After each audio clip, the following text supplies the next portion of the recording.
দিন হলো আমার আসার ইয়ে ছিল, শিডিউল ছিল। 3 দিন হলো আমার পার্সোনাল বাসার ওখানে প্রবলেম ছিল, 3 দিন বসে। তো 3 দিন, সেই 3 দিনটা রবি মঙ্গল বৃহস্পতি, সেক্ষেত্রে শুক্র শনি আমার ছুটি থাকে। তো শনিবারে তো আমি ইনশাল্লাহ আসতে পারবো, বিকেল পর্যন্ত থাকতে পারবো। শনিবার তো ফুল ডে করতেছে, ফুললি বলতে বিকেল পর্যন্ত।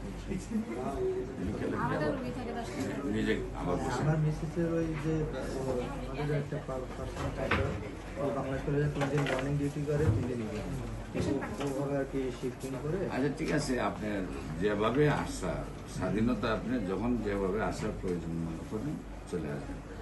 আর একটা হলো যে আমরা আসলে পরে আমাদের সাথে আসলে পরে আমরা একটা বিজনেস কিছু সিস্টেম আছে, সিস্টেমগুলো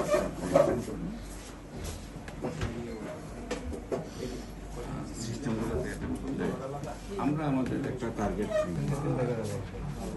মানে রুগী দেখার জন্য আমরা আবার একটা ফিক্স ছিলামের পাশে পছন্দ হইল না। আসেন সবাই যেহেতু আছি আমরা, এতে কোনো কিছু ভালো কিছু করি। এখন পর্যন্ত তো আমরা ভালো কিছু করতে পারি না। যেমন আপনারা যারা বাইরে হয়েছেন 100 ছেলে ভর্তি করে, এই 50টা ছেলে 50 আর এখানে নিয়ে মিলে ধরেন 100 ভর্তি করে, 100 ভর্তি করে 50টা ছেলে ইংলিশ মিডিয়াম লেখাপড়া দিকে ভাই গেছে, তাকে 50টার মধ্যে ফেল করে 20টা।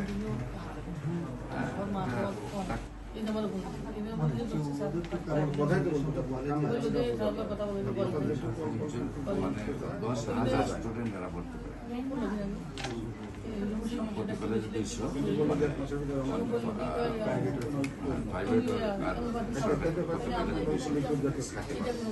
10,000 ছাত্র ভর্তি করে। আমরা ওই কটা 10,000 বাইরে আসে, 10,000 বাইরে আমরা বাইরে যে কটা অরিজিনাল 10,000-এর সাথে 3 জনে যুদ্ধ হয়, মোকাবেলা করা আদৌ সম্ভব। এরা 10,000 বাইরেছে, 10,000 ছেলে আবার বাবার 50 লাখ টাকা খরচ করে বাইরেছে। এই কিন্তু টেকার জ্বালা আছে, পেশা হিসেবে হার্ড লেভেল। আর আমার যখন 3টা বাইরেছে, এটা বাবার পকেট পেশার টাকা খরচ করে নাই, 5 বছর 5 লাখ টাকা দেয় না কলেজে। তো এটা তো টেকাটা মাথা ব্যথা। ওইটা যদি কলেজে কিনতেন তাহলে মাথা ব্যথা পেশা মানে ভালো রাখবেন। ওইটা যখন আপনার ভালো পয়সাতে কিনবেন। আমার ছোটো ভাই গতকালকে গতকালকে বইটা লাগাই দিচ্ছে,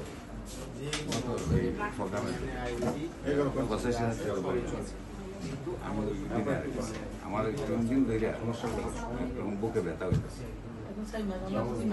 আমার তো 5 লাখ টাকা করে যেত, কষ্ট করে ছোটো ভাই 1 কোটি টাকা বেতন পায়।